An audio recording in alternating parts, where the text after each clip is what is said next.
APU.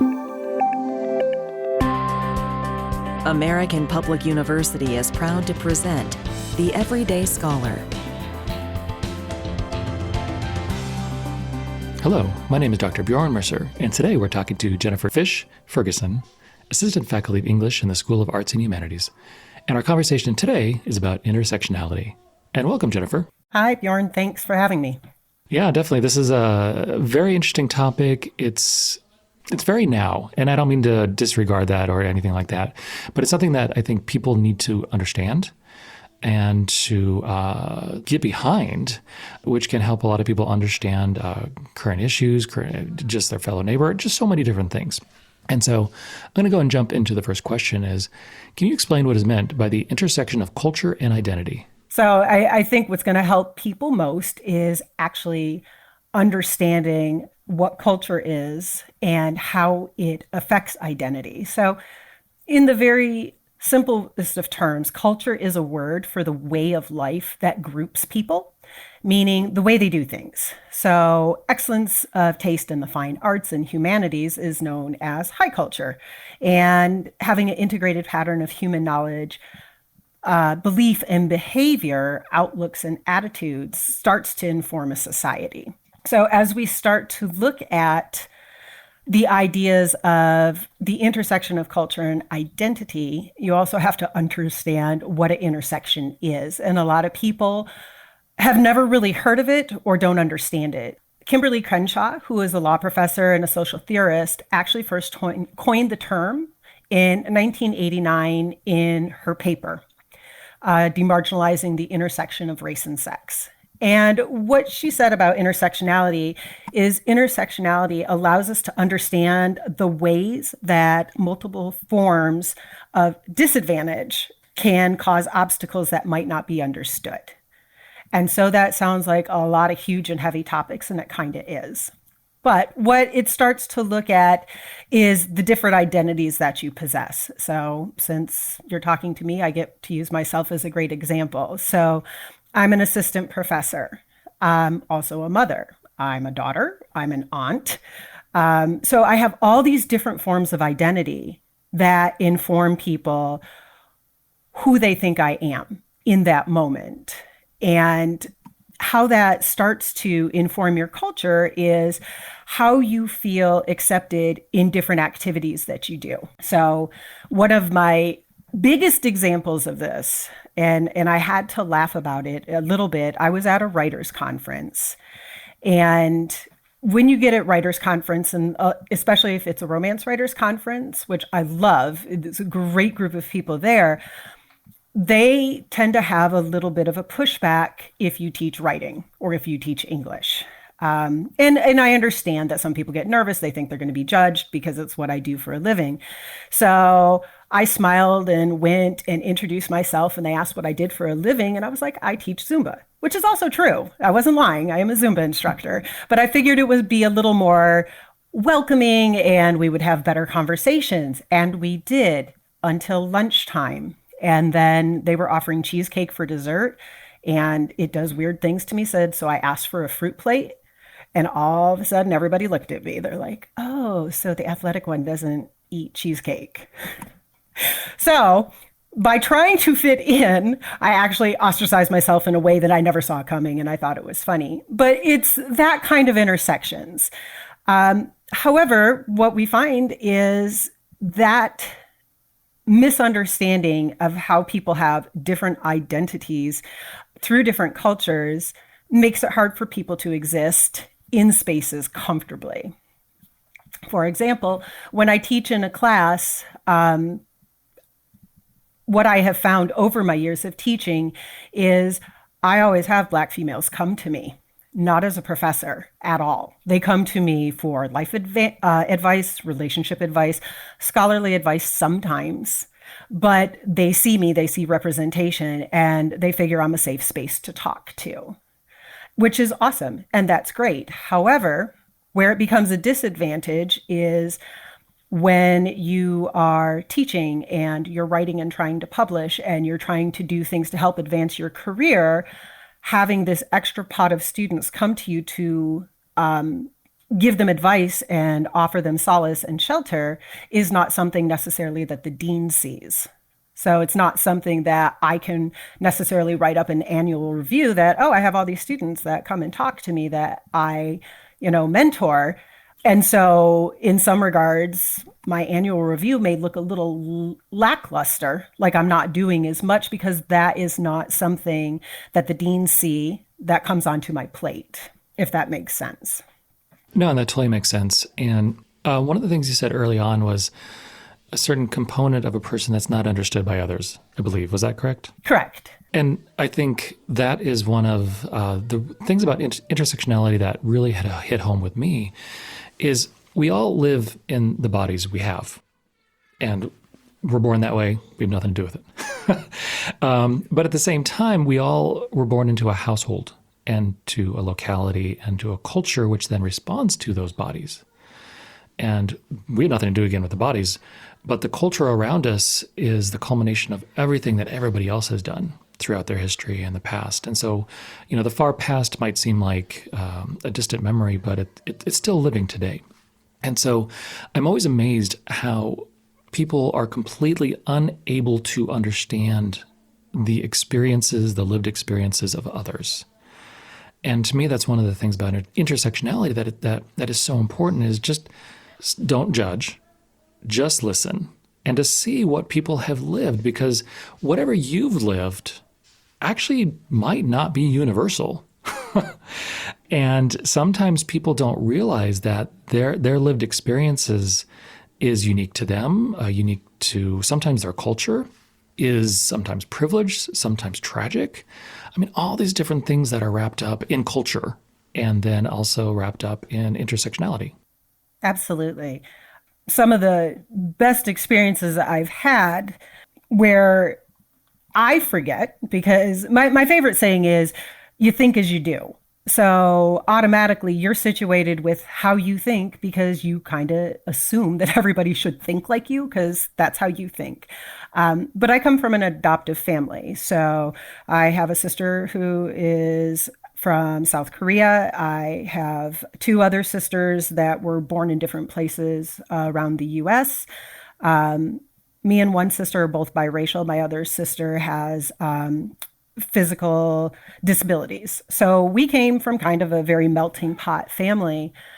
But coming back to you think as you do, my next youngest sister, who's 2 years younger than me, and I were out at a party, because that's what you do when you're 20. And this guy came up to me, and I'd known him, and he's like, man, I'm totally in love with your best friend. And I had to close my mouth and then understand he didn't understand she was my sister because she's Korean and we look absolutely nothing alike. He didn't know that we were raised up together. But that was one of the moments that really drove home to me that this experience that I have is nobody else's. And that's when I started looking into it a little bit more of how do you function in these spaces? And even more so, how do you function in spaces that don't necessarily want your brown body, but they want your intellect?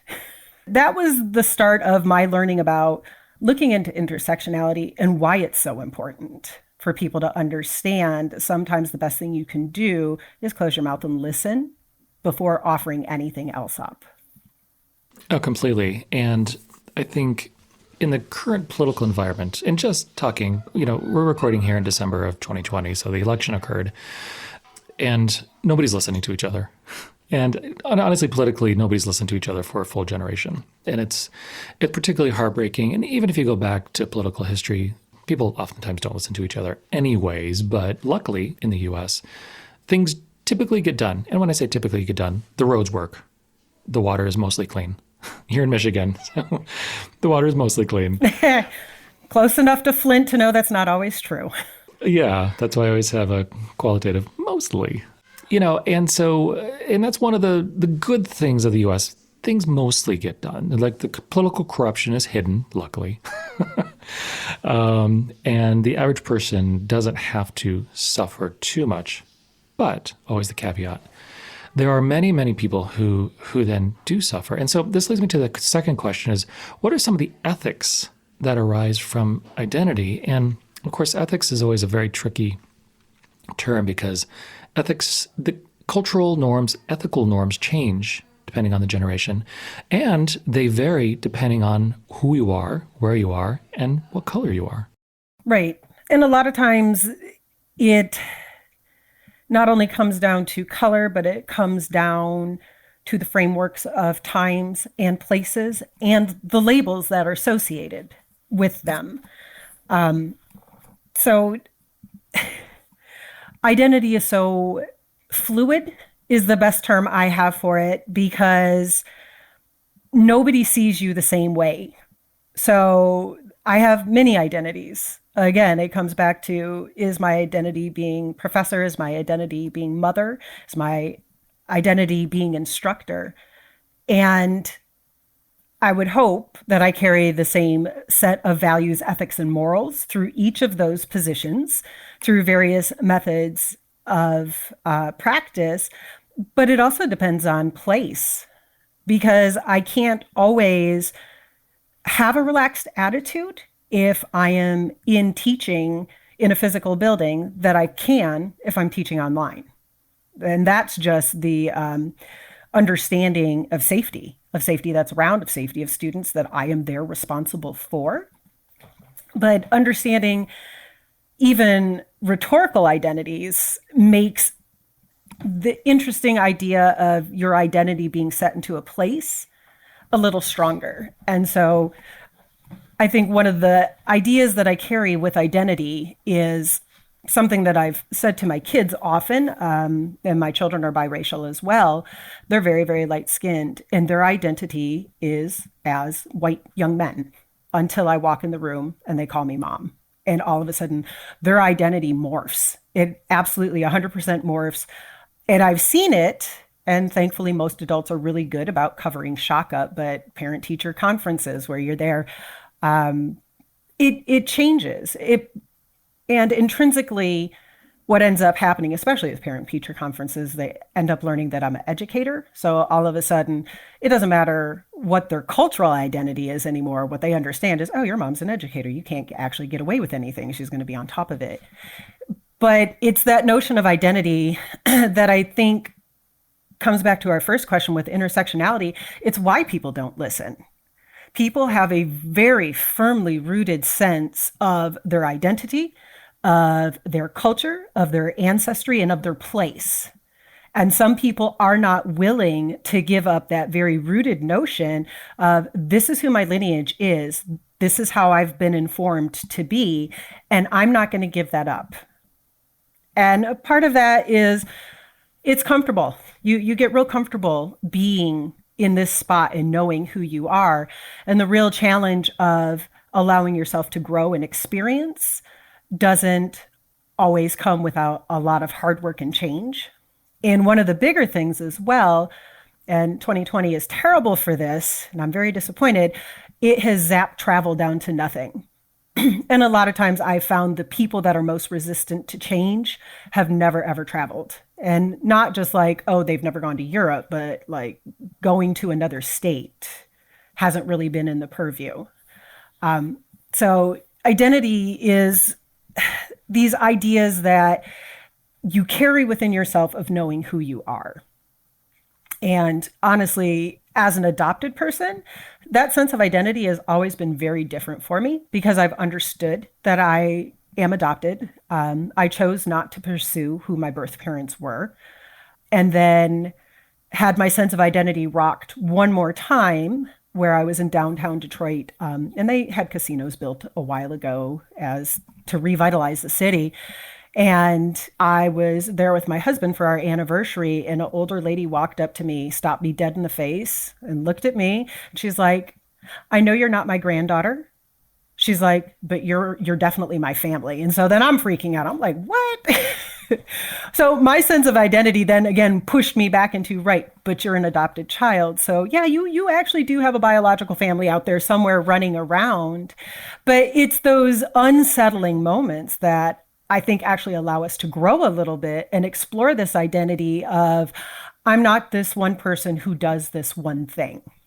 I'm actually very multifaceted, and learning how to be interested in examine other cultures as a point of they're not only valid, they're relevant. And understanding this new set of ways that people do things is the only way you do grow and you do open your mind to experiencing new things instead of staying small, staying sheltered, and quite frankly, I think being afraid, because you might find that the glory that you think is your family lineage may not be as glorious as it is common, and most people just don't want to be common.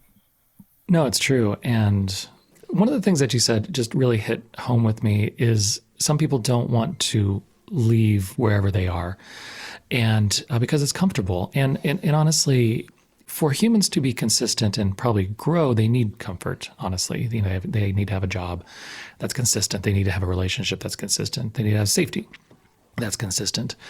But one of the things that allows you to grow is interacting with people whom are not like you.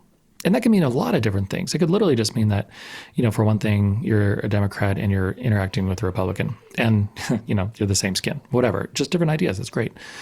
But then there's other ways in which you're interacting with people who are from different parts of the country. You're interacting with people whom are a different color. You're interacting with people whom are from different countries. And you instantly then have to go beyond what you know and what you believe and try to understand them. I was like, well, it's not that simple, but people love to really talk about simplistic answers to really complex things. And just one of the real disappointments in American history is really coming to grips with slavery and then generations of not addressing that problem. My personal take on that, again, comes to a comfort level and where people actually see themselves and not wanting to be just a common person, just someone. And I think part of that comes from the failure to accurately teach history. And so many conversations that I've had with truly wonderful people, and they were conversations and they weren't heated arguments, but talking about how plenty of American families that were in the South who hold so tightly to this notion of, being superior, and they had not been enslaved people. No, but your family still was picking cotton for the plantation owner. You were just making a couple of nickels a day instead of having been enslaved. And I think part of that stubbornness is people holding on to the idea of the American dream. If you work hard enough, you can be in the top, you can be the billionaire, you can have all of these things. And not being able to see that the generational wealth that those in the top have had and have kept and have managed to propagate, with tax payouts, they don't have the generational wealth any more than the poor Black families, any more than the poor Asian families. You're actually in the same boat, but they have a hard time reckoning and reconciling that because they've been sold this dream of you can do better. And I think that's the insidious thing about systematic racism that people don't talk about and maybe don't actually understand. And a lot of times I'll hear people say, oh, well, the system's broken. No, the system works exactly how the system was designed to work. What's broken is that people don't understand that when things are set up against women, against minorities, against people who don't tick certain boxes, that the people who benefit from those systems will never seek to end it because they're comfortable with it. So, easy example of being pulled over driving while Black. People say it all the time. I've experienced it. And my adoptive mother, who is white, who is my mom, that's the only mom I have. She has never, ever experienced that. And I had to sit her down as an adult in my 30s and explain, no, this is a real thing. And she's like, well, I was like, Mom, it happened to me. I said, it happened like 6 months ago. And the cop came to my door, hand on holster. I was like, What I was doing is I was going to a holiday party in a very wealthy, very white, affluent neighborhood. And he flat out told me, he's like, we don't see your kind here. Showed him the invitation and everything. But, and not that my mother's a horrible person at all. Absolutely not. She, quite frankly, open enough to adopt children from all over the globe and definitely wants equality for everything. But I think that comes back to our earlier conversation where if you don't experience it, somehow it's not real. It's something that happens to somebody who is intrinsically doing something wrong. So if you're misbehaving, of course you're being called out on. But the concept that just killed her was her daughter was going to a faculty Christmas party that she had been invited to and still went through the scare of a cop coming up to her window, hand on holster. That's reality. And that's, I think, a lot of people don't realize that. I've never been stopped. I've been stopped once because it was a holiday and people usually drink on that holiday. And I swerved a little and the cop said, "Hey, you swerved." I'm like, "I actually wasn't drinking." So, he let me go. And I was stopped one other time when my license plate was was expired. Besides that, no, I've never been stopped. It's one of the things that I wrote about in one of my early blog posts, in which I, described my blog was called Anonymous Bjorn, because I quickly realized that one of the blessings and one of the privileges that I have had in my life is that I'm anonymous. And although that makes it sound like I'm not special, just like you were saying, people want to be special, but it has allowed me to navigate this world without ever being noticed. And that allows you to live, though.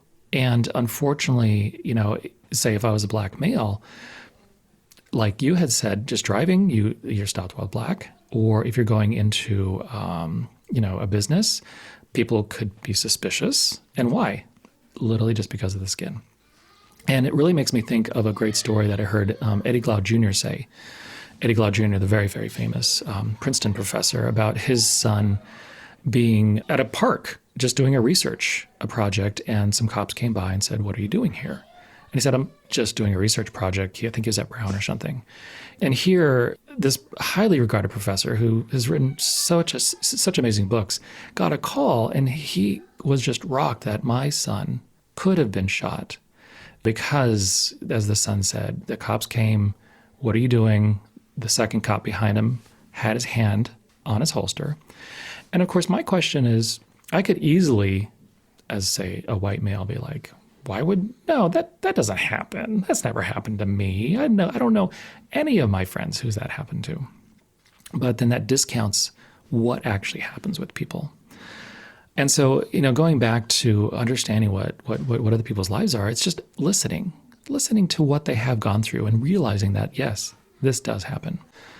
To follow up on the ethics of identity, one of the things I'd like to tell people is, and I got these stats from census. So the U.S. government census is, let's see, income summary of 2017 to 2018 is the white non-Hispanic, because of course the census had white as including Hispanic for many years. The median household income was about $70,000 for white non-Hispanic, and for black was $40,000. So that is a difference of $30,000. And so when you talk about like a starting line in the game of life, so the black household is already 40% behind.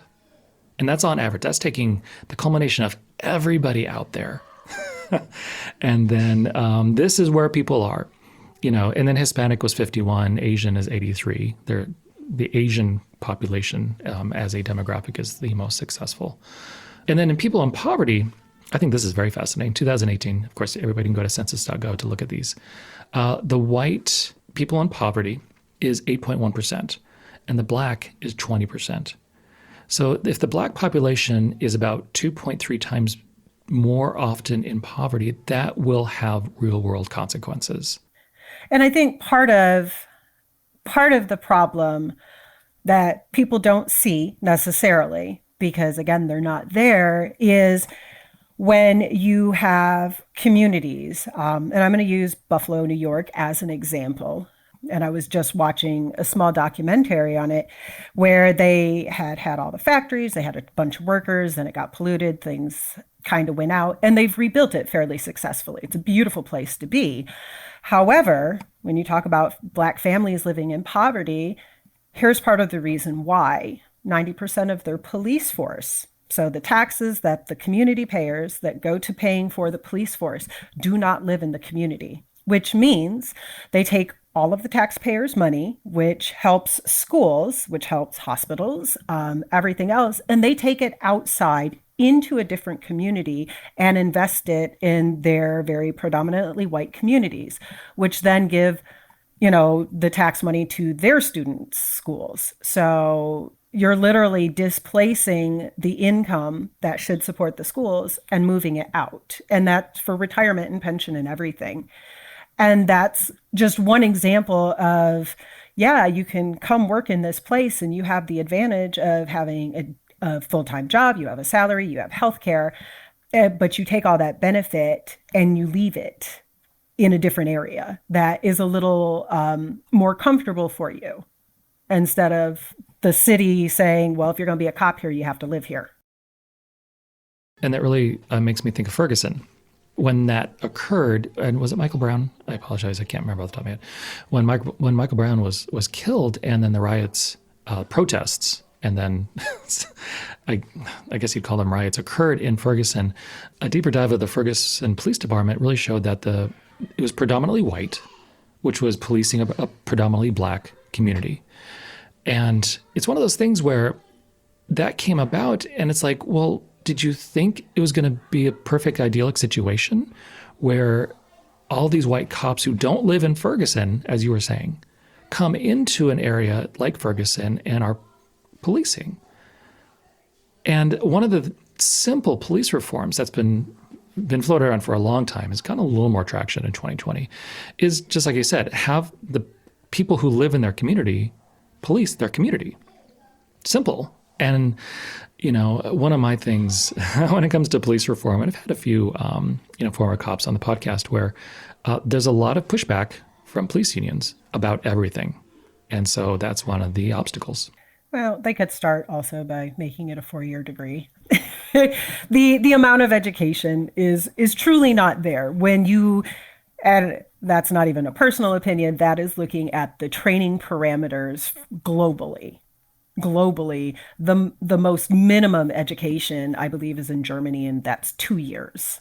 But in the UK, in Japan, it's 4 years. Although I will say, my relationship with my hometown police department is good, partially because I'm a fiction author on the side, and I had questions that I needed answered that I was fairly certain if I put into Google that would have a SWAT team coming to my door. So I made it a point to meet with the chief of police and the fire chief to get some answers, and they thought it was hilarious. But I can say our police department, the majority of people actually do live in our community. And not to say our community is perfect, but they're present. Their kids go to school with my kids. And personally, I feel like there's less danger of a negative incident happening because they know the people in their communities to an extent.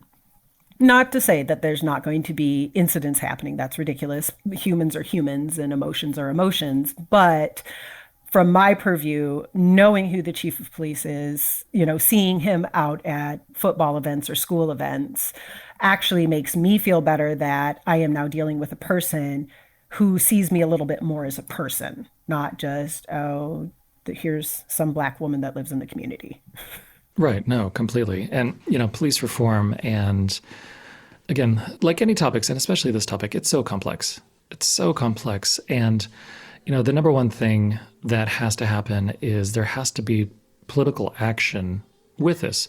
But even political action, that's just, not to be too pessimistic, that doesn't do everything. It has to come from the community. And so the next question is, how does community inform identity? And how does intersection into new communities alter one's perception of identity? So hopefully, if it's being done well, the community is showing you who is accepted within the bounds of community, or showing you who is not, which is sometimes the harder place to be. But having a robust community that accepts new ideas and is open enough to understand that one way of doing things is not okay. So one of the reasons we picked the location we were at is I grew up not far from here. So I was aware of what the community was. It is about a half an hour south of Flint. So having easier access to a larger city where there's a little more integration of culture was necessary for me. It wasn't just, oh, it'd be nice if it was there. It was necessary because representation does matter. I do need to see people who look like me. I do need to have conversations. But we wanted an area that I would feel safe raising my kids, knowing that they would have a variety of classmates, not just racial, but class-wise, education-wise, learning things from different people. And that started my identity as, I guess, this little suburbanite person where, yep, I've left my door unlocked and not thought twice about it, you know? But that allowed me to live in the identity that my home is a secure home. I don't worry about people breaking into our home. We don't have a huge crime statistic in the area. So that just brought me a level of comfort. Now, intersection, yes, I am in the handful of people of color, and being from the not politically correct group that I am, I laugh with my girlfriends that we actually do make up the cultural identity of our area because one of our girls is Vietnamese, another one of my girlfriends is Mexican, another is Chilean. So we just kind of laugh like, oh, yep, here we represent all the culture, which is not in the least bit true, but just friends having some fun. But it also does make me aware that things in this area are very much set up for white Christians in the area. I live in the land of 1,000 churches, and there's absolutely nothing wrong with that. But for the longest time, I'd look and be like, oh, here's a Catholic, here's Greek Orthodox, here's Methodist, here's Free Methodist, here's Baptist. And it really made me wonder. And one of my girlfriends is atheist. I was like, how do you feel being here, knowing that the understood norm, like the expectation really is when most people see you, they automatically assume you're a Christian.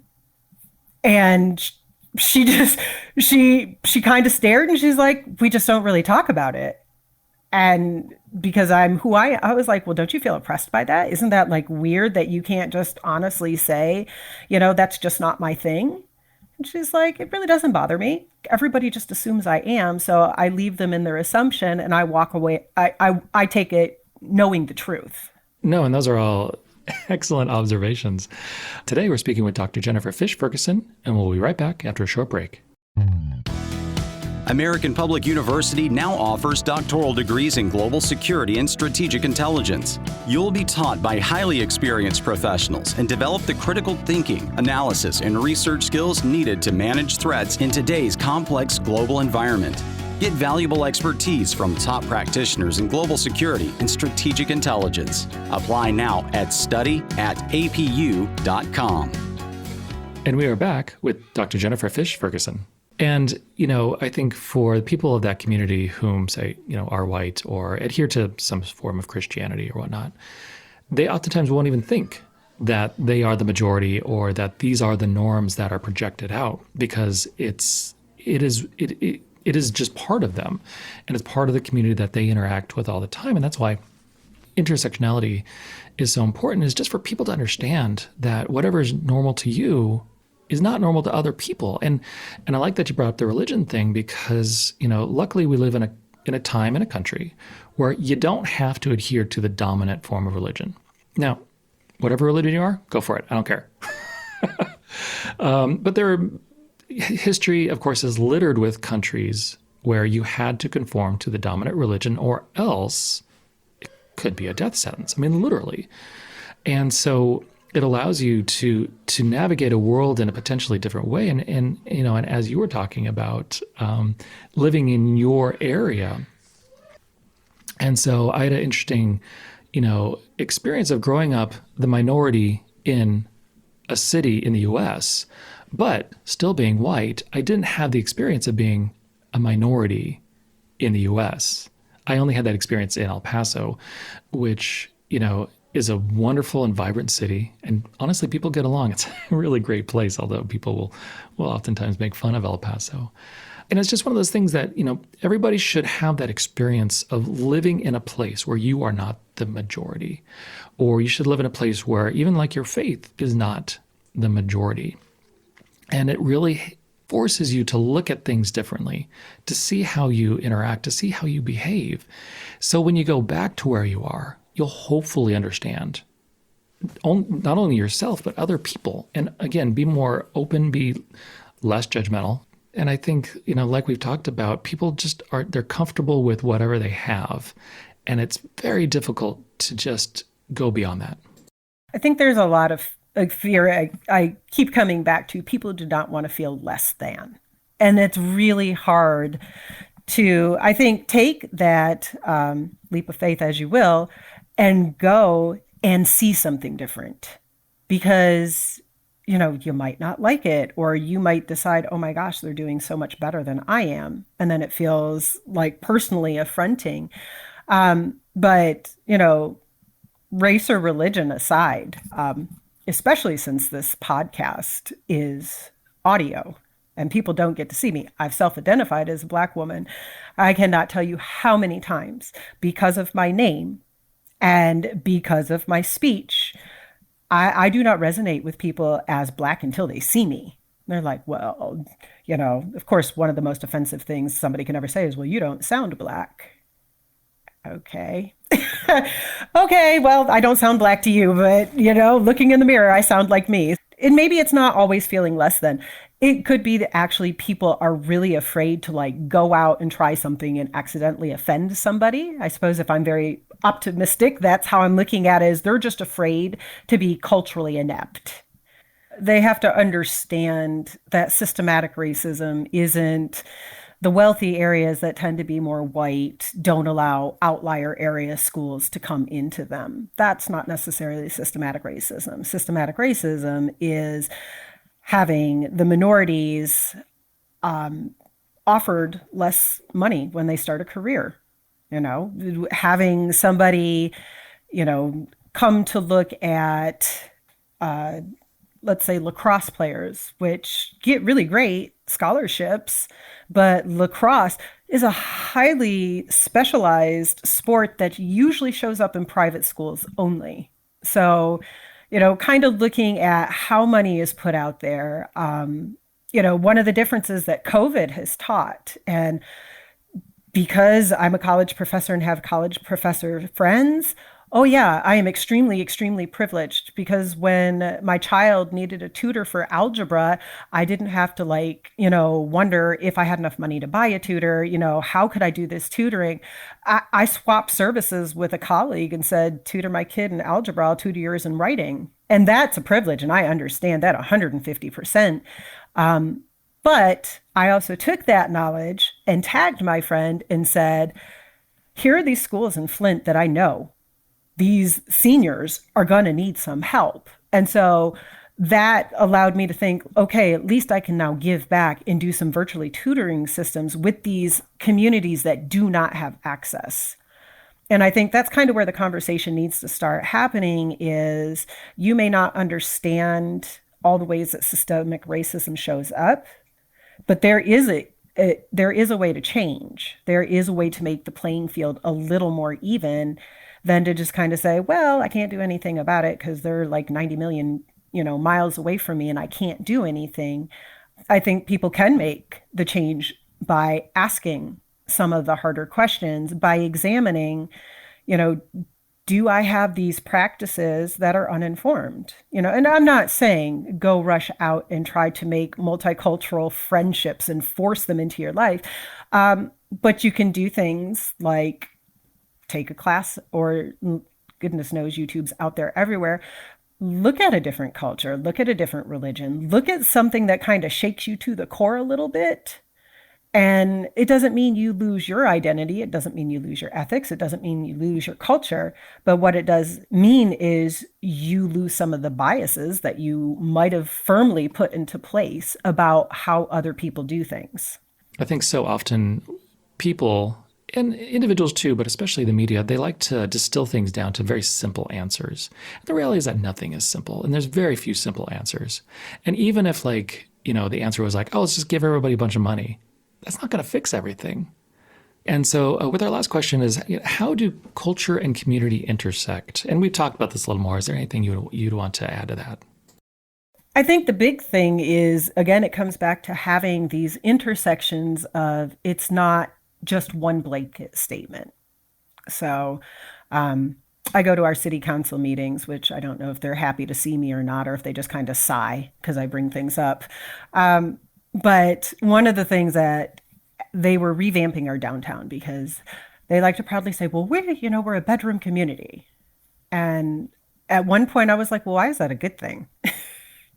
They're like, well, what do you mean? I said, a bedroom community means that everybody here goes elsewhere to work and then comes back here at night. I was like, don't you want a community where people want to be here? Like they want to do things and, shop and have outings and whatnot. And slowly, actually, our community has started to transform into, oh, yeah. So I'm not going to take credit for that happening. I'm sure I was a voice in many. But you belong to your community under multiple IDs. You are a taxpayer. You are a resident. You hopefully are a voter. But, if you have kids, you're also a parent. And you are beholden unto those teachers to give them support in various different ways. You go to your religious centers and you interact there. You go to your local gyms and you get to interact there. So your identity continues to be fluid in different spaces. But hopefully, if community is done correctly, and I think it takes work, is you actually acknowledge the diversity that you have as a selling point. It's not just, we have the land of churches, which we do, but that even looking at the positive of that, yeah, we're the land of churches, but I'm pretty sure we cover almost every denomination. Plus we have, I'm probably going to misinterpret, and that's going to be a mosque. Hindu mosque. I believe it's Hinduism. I drive by it going to the gym. But they're there, and I have never seen hateful graffiti. I've never seen any sort of backlash for that being there. And I know we have a very healthy Jewish population, and I've not seen backlash against them. So it's diversity kind of done right in my mind of, okay, there are other religions, and maybe they're not the dominant ones, but they're not being hindered either. They're not being ostracized for being different. So, and lately we've gotten a new Middle Eastern restaurant and a new Korean restaurant. And I bring this out and some people are going to be like, yeah, so what? So the other thing we have are 50 million diners of Americana food. So I was extremely excited to see Middle Eastern food come in. So I didn't have to drive out and get it. Communities have to be open enough. And a lot of times, again, I think is that fear, that closed borders of we need to know that people who look like us and people that represent our ideals are here, instead of understanding if you're going to have a bad person, it's not necessarily a skin color that's a bad person. It's not necessarily an aberrant religion that's a skin person. It's not a monetary thing that makes a bad person. It's somebody's particular situation that if most people probably had gone through the same thing, they might end up a bad person. And I think that's the first set of blinders that people really have to take off, is that if you don't understand Black culture and community, there are plenty of texts at this point that you can educate yourself. There are tons of videos that you can educate yourself. And so really the call to action of anything would be educate yourself first. Really stop operating out of a place of fear and understand that everybody is intersectional. It's not just a Black female thing. It can definitely be a white male thing. It could be a Chinese male thing. Everybody's got these intersections because we're not rooted in just one place. You grow, you learn, you explore, you do things. We have to have intersections. And I know some people kind of take it personally, like they're like, well, it kind of excludes me. Well, to be honest, if I only intersected with people like me, I'd be a very lonely one person because nobody else is going to ever be directly just like me. So we've got to learn to embrace all these little micro differences that we have, but understand it leaves us so much more to look forward to because it leaves us open to trying anything. And I completely agree, because as a country, there's so much creativity and so much diversity here, diversity in many different ways, that is the strength of the U.S. potentially. And it has been the strength for a long time, but it could be even more. And, if we just get to know our neighbors, which I always talk about, just get to know your neighbors. Oftentimes ignore the political machinations that are going on in D.C., because that's a different beast, but the people around you, and just get to know them, just like we talked, understand who they are, where they're from. And number one, don't be judgmental. Nothing about judgment ever helps unless you're an actual judge. But, on the personal level, just get to know each other. And I always say there's no better way to get to know somebody than through food and through music. And, if recently a restaurant opened up that for Michigan might have been rare, but now it's there, go eat that food, talk to the owners, listen to the music, and you'll understand them a little more. You might strike up a conversation that will completely surprise you. And at the same time, get to know, how did you make it to where you are? A lot of people arrive in a place haphazardly, and then they make the best of it that they can. But at the same time, we're all part of the same community, and we're all part of communities that intersect. And so we need to make our communities the best possible communities, that we can. My favorite story about my own personal growth, which is short. I learned to be a much better person when my first child hit 2. Toddlers are erratic. For people who've raised them, but one time I remember it vivid as the day. He was furious with me and his little baby indignation. And I was like, what do you want? And he's like, stow. I'm like, what? I'm like, you want food? You want soup? He's like, no, stow. And I was like, I have no idea what you're talking about. And he put his little hands on his hips and he looked at me. He's like, MRPXQ, stow, because he had heard his father and I spell things out. And I spent the most frustrating half an hour offering this little boy everything under the sun. And I was ready to scream and cry and kick things because I was so frustrated. And he finally grabbed me by the hand and he led me over, and we had bar stools. And on top of the bar was the toy that he wanted. So stow was a stool. He wanted to get up on the stool, which he wasn't allowed to do by himself, and get his toy. And for me, it kind of clicked at that moment of, oh, I kind of get it. I understand now. When you don't have the language, you don't have the skills to communicate, and you don't have the understanding what the other person is. And I like to think it actually made me a lot better of a person, a lot better of a parent. My patience increased 1,000,000 times with my college students and with my kids, because that lesson finally kicked in of, you don't actually know what's going on. I have a student coming to class who may have just had a, domestic dispute with their partner, or I have a student coming to class who hasn't eaten all day. So you don't get to sit in a place of judgment anymore, because when it was flipped on me and I was frustrated and helpless, it was that lesson of, oh, okay, MRPXQ, stow, got it. Absolutely wonderful story. I can say that I've had the exact same experience with my kids. When they're toddlers, there's nothing that requires you to be more patient than trying to understand whatever they're saying.